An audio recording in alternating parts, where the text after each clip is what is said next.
Panti Dorcas Desa Teluk Belukar, Kecamatan Gunung Sitoli Utara, berdiri sejak 20 Juni 2009 yang diprakarsai oleh Gereja Kristus Yesus GKY.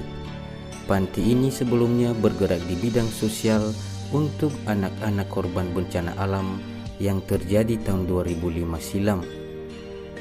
Setelah dilakukan penanganan anak-anak yang merupakan korban gempa, pihak GKY fokus untuk menampung dan membimbing anak-anak yatim piatu dari wilayah Kepulauan Nias dengan umur antara 5 sampai 7 tahun dapat diterima di Panti Dorcas dengan cara mereka disekolahkan mulai dari tingkat TK hingga ke tingkat SMA.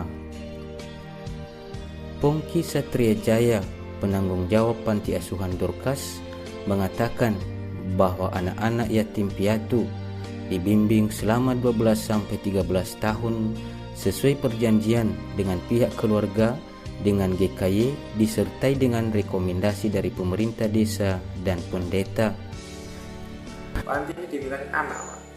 Anak secara khususnya memang awalnya dulu itu khusus untuk yang korban-korban bencana. Bencana kan ada yang yatim piatu, ada yang yatim. Terus berjalan kan yang korban-korban bencana sudah selesai, terus berjalan sampai dan kita fokus di anak yatim piatu. Yatim piatu atau anak yang yatim itu bisa kita masuk karena ada yang piatu.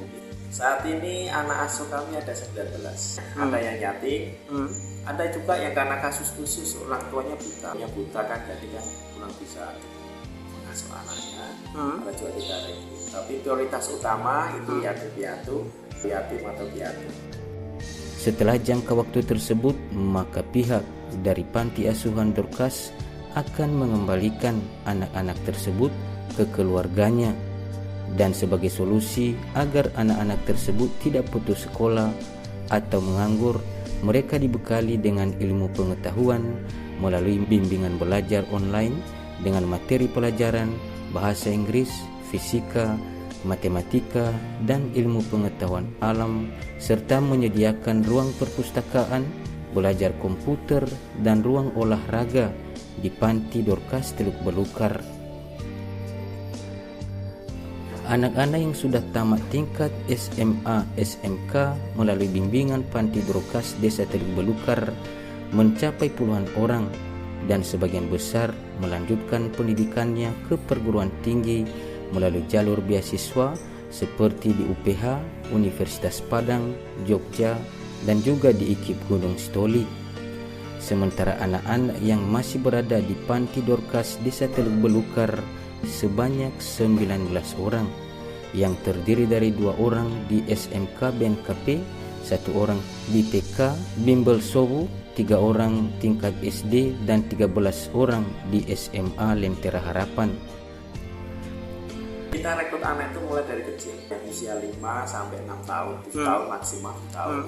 Karena kita mau ngambil supaya dia bisa masuk di SD. Jadi targetnya itu di SLH. Nah, dari situ ada perjanjiannya juga dengan pihak keluarga, ada rekomendasi jemaat dari gembala, pendeta, ada rekomendasi dari pemerintah. Karena kan aturan begitu, harus ada pemerintahan yang berikan rekomendasi juga. Kita dalam hal ini kepala desa. Nanti selama perjanjian itu selama 12 sampai 13 tahun berada di sini dengan aturan tertentu. Nanti setelah selesai itu kita kembalikan, ada penyelenggaraan anak lagi. Iya, dan memang kita sudah persiapkan, Pak. Sudah ada setting, kita terus doakan, kita arahkan, kita kondisikan itu. Kelas 10 harus sudah mulai siap-siap, mau kuliah atau mungkin mau bekerja itu.